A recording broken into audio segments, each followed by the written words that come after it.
It is without a doubt that the Acura NSX is one of the most iconic JDM supercars in the world today. Built in the golden era of Japanese cars, its legacy is something to never be forgotten.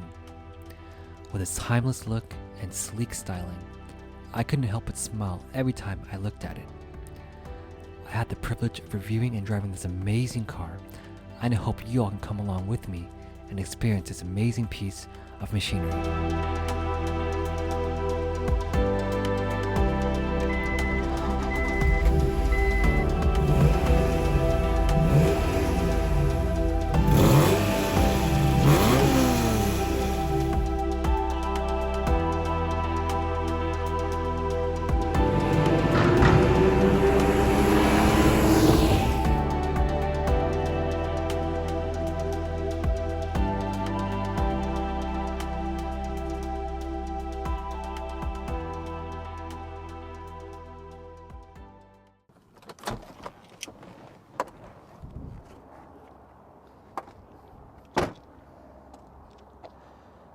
Hey everybody, welcome back to another episode of Edgerton 30K Media.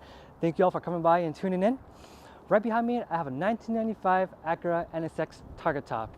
This car is, as you guys all know and follow the JDM car world, it's an icon, it's a supercar, it's a timeless car. Nevertheless, it's a really great car. It comes in this beautiful red color. This car belongs to my friend Serge, so shout out to him for letting me borrow the car and reviewing it. Just by looking at it, you can tell it's an iconic car. It's a car that I've always personally wanted.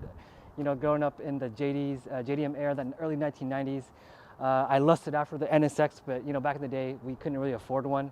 Nevertheless, now in the car world, we can't even afford one still in 2022. But hey, you know, lucky for me, I could at least drive it and get the experience. It is a 1995 model. It's a Target Top. I guess the 95 and 96 NSXs were kind of like the worst years of the NSX, according to my friend Serge. Nevertheless, if you do own an NSX, I mean, I wouldn't complain, right?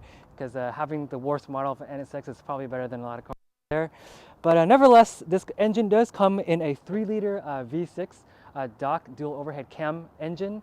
It puts out about 270 horsepower and about 215 feet-pounds of torque. And you pair that up with the LC 5-speed transmission, and it drives really amazing. We'll definitely take the car out later for a spin.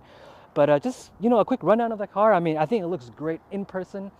I don't think a lot of people out there, like, you know, maybe have a chance to sit in an NSX or even drive one or even maybe touch one up close. But once you look at it, like, you just know that it's such a timeless car. Like the design of it, the all aluminum body, it's super lightweight. And with the particular Target Top, little history for you guys is that Acura had to like reinforce and restructure the chassis to make it more strong in order to have that engineered Target design. So something to look out for. Personally, one of the things that Serge, who owns this car, told me about was that if you pay attention to the back where the engine sits, it's the MR layout, very close to my MR2 Spider. Speaking of which, like, I've been reviewing MR cars, which is kind of funny, but the engine does sit in the back, and if you notice, there's a little like kind of chicken wire. You can kind of see through the back rear window. You see the engine layout. On some NSXs, that part is actually blocked out, but the owner that had the car before him was actually inspired by the NSX-R, NSX Type R design. So they kind of cut out the back panel, redesigned and engineered that whole chicken wire panel layout, so you can kind of see through and see, like, you know, the engine, the alternator, see certain parts of the car. So that was pretty cool, I thought. Nevertheless, this car is a blast to drive. We'll take a look at that in a little bit. The interior does come in a leather color, and power steering, unfortunately, was removed in this car, so I guess driving it is really hard. You got to kind of like turn the wheel really strong. I've been going to the gym the last couple of weeks, so hopefully we can you know, test out my gym time. But with that being said, the car is amazing. The wheels, let's take a look at the wheels. So it does come in a staggered setup. Serge did put on a more larger wheel in the back. It's 18x7 in the back, and it's about 17x7 in the front. So staggered setup with the 225 in the back, 225, 40 in the back, and a 215, 35 in the front. So super grippy, really great car to drive. I like the vents right here, and I like how the NSX, the doors just kind of open right in the side here. It gives that kind of like supercar feel, supercar look. The car was ahead of its time pretty much back in the day, and it did compete very well with the Ferrari back in the day. But with that being said, these cars are kind of, I mean, in my opinion, they're overpriced now because people just really love NSXs and they love to just market up the price. So you guys are looking on like Bring a Trailer or like Cars and Bids, even on Facebook Marketplace, these cars are going for like about 60, 70,000 now, and the mileage is pretty high. Fortunately, this car is pretty low mileage, 83,000 miles, and Serge bought this way back in the day when the market was still somewhat lower. But thank you again for Serge for letting me drive this car. I mean, for all the subscribers out there are like watching this video now, it's an amazing car, and I don't know if you guys get a chance to drive one of these days, you guys should definitely, get a feel of it. And 270 horsepower is not much in today's standards, but back then it was a decent amount, and just driving it, the feel of the car, it's really a driver's car, and it has a lot of grip coming out through the corners, so we'll take a look at that in a bit. But thank you again for you guys tuning into this channel. We'll take this car for a spin in a bit, but why don't we go ahead and hop in the interior and just take a look around and give you guys like a kind of like a first-person view of what it feels like to sit inside an NSX. All right, guys, so we're back in the NSX-T 1995 model. The interior, the first impression that comes to mind is that it looks like I'm inside like a fighter jet, like a pilot behind like a plane. And the way I see like the gauges laid out, it's really simple to read. I saw how Acura has its like kind of classic. You got the RPM gauge on the left, and then you got the speedometer gauge on the right, and all your like gas meter, your voltage, and then your oil and temp layouts. I think the Integra in all the models, especially in the Acura lineup, or even like the Preludes, they had a similar like kind of orange tack with like the white like background. That's just really, really cool. I really like that, and even in my RSX, it's pretty similar. But first off, you have this car is like really easy to see. There's no blind spots. Like when I look in the back, when I look to the left, I can see like the cars on my blind side. So it's really, really cool. And right in the back, you can see like the engine. If you open up the hood in the back, you can see the clear view of like the MR layout car. It's very well balanced. The leather seats are actually better than I thought. I thought it was something that I thought would have been a little bit uncomfortable to sit in, but now that I look at it, I mean, I love the fact that it's like tan interior. It's too kind of rare these days. Personally, I'm not a big fan of tan, but I think in this car it flows really well because you have some black on the panels, on the doors, and you have the black dash. Now, if it was like completely tan, like up here and over here, I probably wouldn't dig that interior, but this is like a good mix, and this middle section right here, you have the clock layout, the radio, and you have like the shifter right here, which feels really good. We'll talk about in a bit. But I like this part how it's kind of like all flows and it lays out kind of like a fighter jet style. And all the controls are kind of right in front of you for the driver to access. It's really easy to access like the blinkers, the headlights, which, speaking of which, my favorite feature of the NSX is the pop-up flip lights. I love that look. I had it in my 240, and if I could do it all over again, I probably would get a car with flip-up 90s JDM style lights. Nevertheless, like the shifter does feel really short. Like it doesn't have a short shifter, but it feels really short. And when it engages into gear, it feels like it's in gear. You're not like kind of hesitating yourself or doubting whether it's in gear or not. It's just solid. It's in gear. This car does have power steering, as I mentioned earlier, so you kind of like muscle your way through the turns. But I love how analog this car is, and I mentioned before I'm a big fan of analog. I love the e-brake, how it's still cable, and you could just pull it up, and that click feel feels really, really good. We're not going to take the top off today. We're going to leave it on as we go for a quick drive in a bit. But speaker sounds great. I love how you have the Acura pillar right here. You see the side panel. It says manufactured by Honda Motor Corp. And then you have the number right here that pertains to the make of the car. And just looking over the seats, they're fully electronically adjusted. They're not manual, so you have that little like luxury feel there. Gas gauge is right here. A hood to put your stuff there, and then the engine in the back, you can pop it back there as well. Just very, very basic interior, but I think with Acura craftsmanship and JDM kind of quality, I think it's very reliable. And you guys know that have owned Japanese cars, or especially Hondas. The Hondas of this JDM 90s golden era they're bulletproof. They're really, really good, and especially with this NSX, it's you're getting a lot of bang for your buck back in the day. But if you buy one now, it's going to be really expensive. But nevertheless, I love the feel of the pedals as well. We'll drive it in a bit to see. But yeah, I love the car. I love the interior. It feels really snug. But yeah, with that being said, let's go ahead and take this car out for a spin and then see what it feels like. Alright guys, so we're back in the NSX.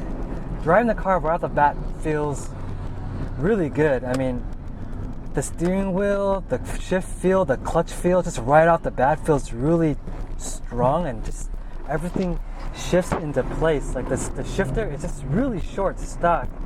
And this car doesn't have power steering, so you gotta kind of use some muscle, but this car has torque. Coming about 215 torque, you can feel it. Like in second gear, if I just push a little bit right here, you can hear that mid-engine right behind your head, and you can hear every little input, steering wheel input, gas input, everything you do, like it just responds like that. And it's something that it's just unparalleled from all my other Japanese cars that I've owned. This car is like in a league of its own.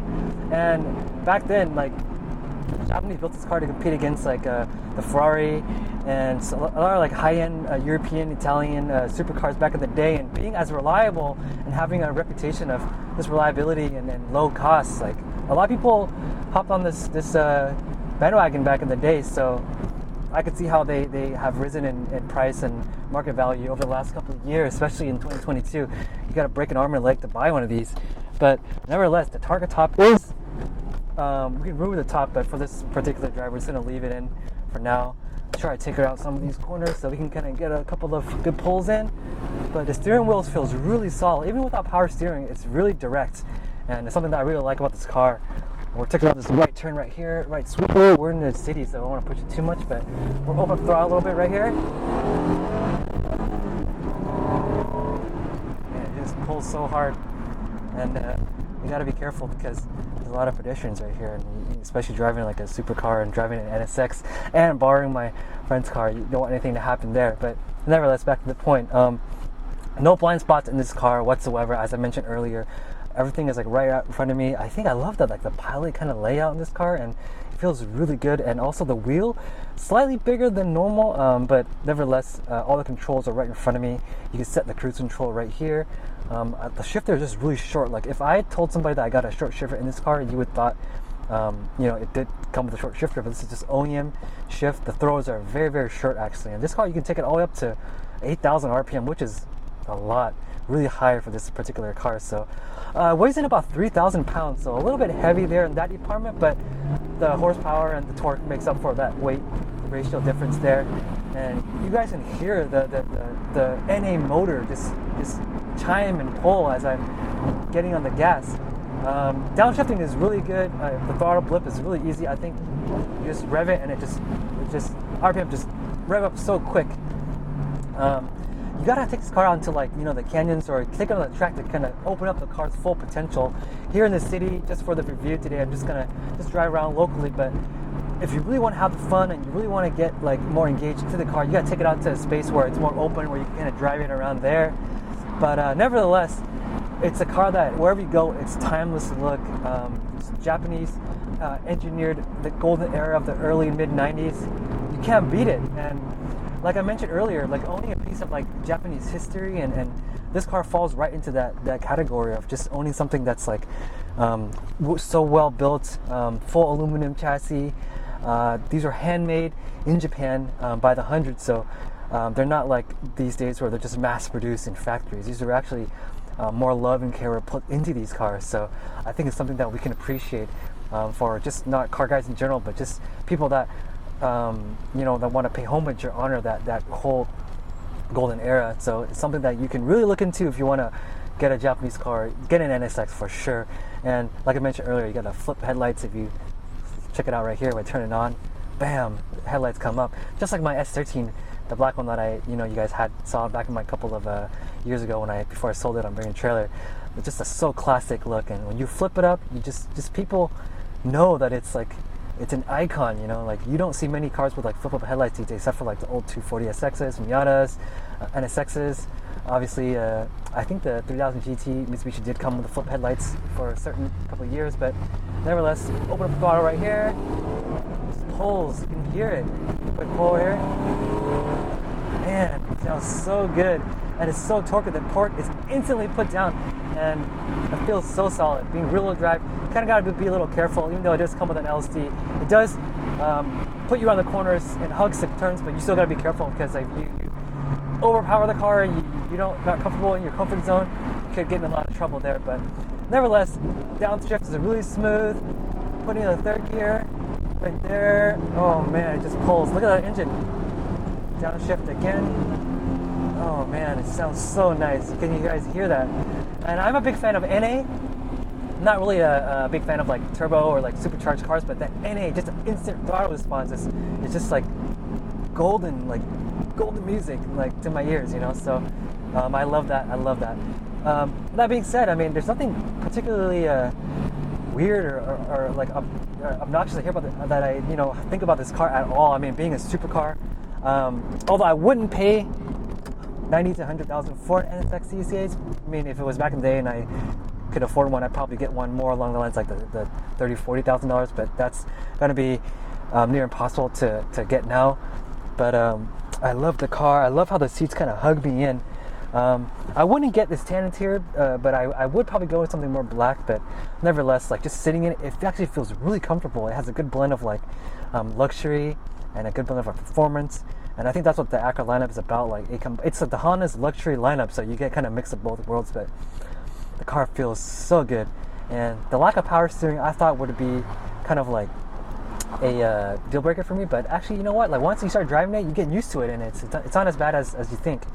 That being said, like I mean, I personally like would probably switch the wheels back to like the OEM ones, but I think Serge kind of like the chrome layout, the forged layout of that car. So that being said, I mean everybody has their own taste in cars, so just appreciate good engineering when you actually have access to it. So Serge has his own taste, and I can respect that. The 18-inch tires in the rear does give it a lot more grip, and with that mid-engine layout, the MR layout, you get more rear traction in the end, so you don't feel as much like twitchiness as like an S2000 or what, and it's right in the front, and every little adjustment you do to it, you kind of feel it. The suspension is a little bit hard. You can kind of feel the suspension like kind of making me go up and down. Like I feel every little bump in the road, and U-turns are actually kind of a little bit hard. Can't see it on video, but when I get driving on it, it's a lot better. But as I'm driving it, as I'm going on the gas and going through the turns, it just feels really, really solid. And we'll take this right turn right up here, downshift, flip RPM, just really, really smooth right here. It hugs the ground really well, and it's really well balanced, this NSX. The one last push right up here, 4,000, 5,000. Oh man, so nice. It's like I want to push it more, but we're in the city, so I don't want to do too much. But man, I really love this car, and hopefully you guys out there get a chance to drive one of these cars one day. I know it's really hard to get your hands on one, nevertheless, review one. So really appreciate it to my friend Serge for doing that. And man, sometimes it's really hard to like think and talk at the same time when I'm driving it, because I want to enjoy the car, but I can't enjoy it because I'm trying to think of what I'm going to talk. And speaking of which, there's an ambulance right in front of me. We'll let them go by real quick. Hey guys, I mean, I hope you guys really like this video, and you guys have NSXs out there. Like, let me know what you guys think. How long have you guys owned one? And also, I think you should keep this car forever. It's a collectible car for sure, and don't sell it. It's worth it. Just keep it until the very, very end of the days, and post your comments and questions down below. Let me know what you guys think about this car, and let me know if you guys prefer to get the 97 or higher model, or the classic flip LED lights with the 91, 92, 93. 95, 96 is more of like the the like more unique NSX years. But nevertheless, if you do own an NSX at all, I think it's an honor and a privilege to drive one. But then again, you gotta make sure you save up enough to pay that crazy price tag for it. With that being said, guys, thank you so much for watching. Again, please subscribe to my channel if you haven't, and keep your alerts on so you get notification as I post videos. Let me know if you guys have any questions, and I will talk to you guys soon. Take care. Peace.